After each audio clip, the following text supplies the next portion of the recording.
안녕하세요. 아침이 바뀌면 인생이 바뀐다라는 믿음을 주는 남자 아열람 장한식입니다. 오늘 여러분에게 추천 공유하는 내용의 책은 비를 맞는 바보라는 카테고리, 좋은지 나쁜지 누가 아는가라는 책으로 궁금증이 풀리는 아침을 열겠습니다. 대학 졸업반 때 일이다. 싼 월세방이 있다는 친구의 말만 믿고 경기도 외곽에 있는 어느 종교단체의 공동거주지에 세를 들었다. 원룸 형태의 낡은 연립주택이었지만 방에 햇빛이 들고 문을 닫으면 완전히 독립된 공간이었다. 나무들 사이 오솔길이 강으로 이어져 있어서 문학을 하는 나에게는 신이 준 선물이나 다름없었다. 학교도 가지 않고 밤에는 시를 쓰고 낮에는 주변을 산책했다. 행복은 그리 오래가지 않았다. 장발을 한 낯선 자가 여름인데도 검은색 바바리 코트를 입고 자신들의 신성한 터전을 광인처럼 중얼거리며 어슬렁거리자 사람들이 의심스러운 논초리를 보내기 시작했고, 마침내 이른 아침 여러 명이 예고도 없이 내 방으로 들이닥쳤다. 그들은 부정탄다는 듯 신발도 벗지 않고 들어와서 나더러 당장 그곳을 떠나라고 요구했다. 난 집주인에게 세를 냈기 때문에 몇 달은 살 권리가 있다고 예의 바르게 설명했다. 그리고 이곳이 무척 마음에 들어 가능하면 오래 살고 싶다고도 간청하며 나 자신이 시인이라고 밝혔다. 그것이 문제를 더 키웠다.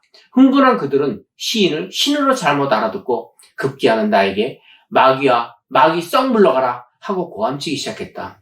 한 여성은 손가락으로 허공을 가르치며 하나님이 무섭지도 않느냐고 윽박질렀다. 난해한 자작시 몇 편밖에 가진 것 없는 문학 청년에게 마귀라는 말이 비수처럼 꽂혔다. 결국 몇 푼 안 되지만 나에게는 거금인 남은 월세도 돌려받지 못한 채 떠나야만 했다. 내가 정문을 나설 때까지 그들은 팔짱을 끼고 서서 매의 눈으로 감시했다. 애초부터 잘못은 신앙 공동체 안에 겁없이 뛰어든 이방인에게 있었지만 세상으로부터 추방당한 기분이었다. 그러나 신은 나를 완전히 버리지 않으셨다.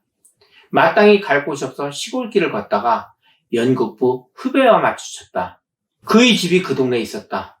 군인 담요와 책 뭉치를 들고 배회하는 나를 보자 그는 약간 경계태세를 취했다. 주변 풍경과 어울리지 않는 모습 때문이었을 것이다. 그러나 자초지종을 들은 후배는 자기 집으로 데려가더니 내가 지쳐 보였는지 설탕 탄 물 한 그릇을 먹이고는 새 들꽃을 물으러 다녔다. 그리하여 강변의 밭 한가운데 서 있는 무가 창고에 싸게 새들 수가 있었다. 동네와 적당히 떨어져 있어서 사람들에게 또다시 배척당할 일도 없고 근처에 설탕물 타주는 후배까지 있으니 든든했다. 전기가 없어 밤에 촛불을 켜고 지내야 하는 것 외에는 큰 불편이 없었다. 밤에는 촛불의 심지를 들여다보거나 글을 쓰고 한낮에는 냉보나 말라름의 시를 외우며 먼 곳까지 한가롭게 걸어다녔다. 이내 여름 장마가 닥쳤다. 먹구름이 창고 슬레이트 지붕에 드리워지고 천둥이 헛으름장을 놓더니 저녁부터 비가 퍼붓기 시작했다. 사방에서 들리는 빗소리에 잠을 이룰 수 없었다.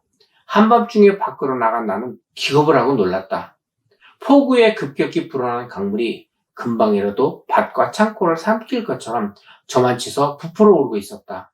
동트기 전이라 어두운데도 물빛은 무서울 만큼 희게 빛났다. 모든 것이 불안하기만 한 시기였다.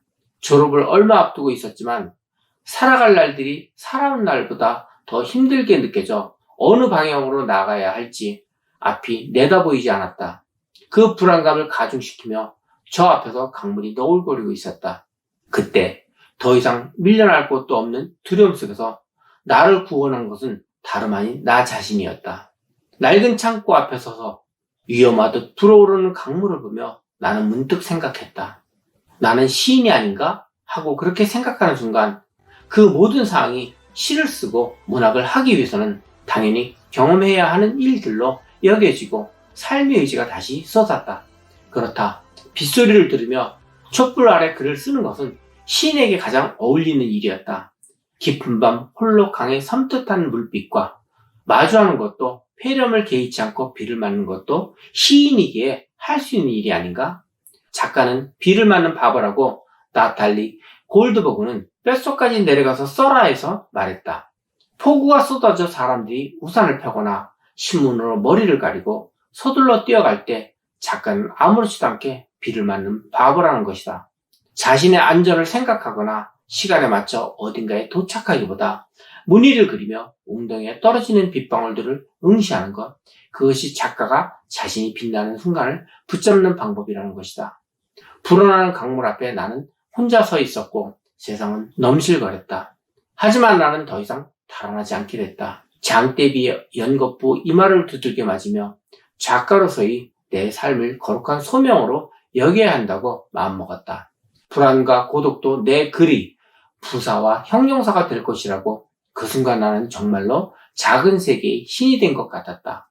파울로 코엘료의 소설 연금술사의 주인공 산티아고는 성직자가 되라는 부모의 권유를 뿌리치고 양치기를 하다가 꿈에서 본 보물을 찾기 위해 여행을 떠난다. 그러나 모로코의 탕헤르라는 도시에 이르러 양판 돈을 전부 도둑맞았다. 낯선 시장에서 무일푼으로 잠을 깬 그는 화가 나고 절망하고 자신을 피해자라고 생각한다. 하지만 잠시 후 그 상황을 다른 각도에서 바라본 그는 자신이 도둑이 희생자가 아니라 보물을 찾아 여행하는 모험가라는 사실을 깨닫는다. 그럼으로써 그 상황을 보물을 발견하기 위해서는 누구나 겪어야 하는 과정으로 여기고 여행의 의지를 되찾는다. 돈을 도둑맞은 현실을 부정하는 것이 아니라 그 상황으로 인해 자신의 정체성이 흔들리지 않도록 한 것이다. 삶은 때로 도둑보다 더한 것을 우리에게 선사한다. 그때는 자신이 낯선 별에 불시착한 갈 곳 없는 영혼처럼 느껴진다. 산티아고는 어디든 갈 수 있는 바람을 부러워한다. 그리고 문득 깨닫는다. 모험을 떠나지 못하게 자신을 가로막는 것은 아무것도 없다는 사실을. 자신의 소명을 사랑하면 필시 세상도 사랑하게 된다.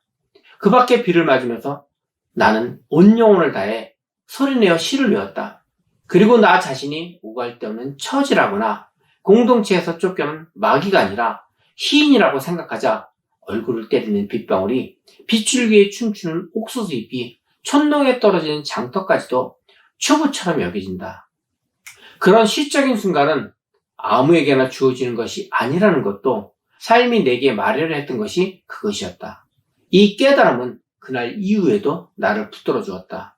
언제 어디서나 나 자신이 시인임을 기억할 때 모든 예기치 않은 상황들을 마음을 열고 받아들일 수 있었다.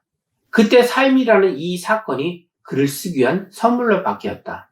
그리고 그것이 내게는 인생 본연의 아름다움과 경이로움을 잃지 않는 길이었다. 좋은지 나쁜지 누가 아는가 중에서 가보지 않고서는 종착역이 좋은지 나쁜지는 아무도 알 수 없습니다.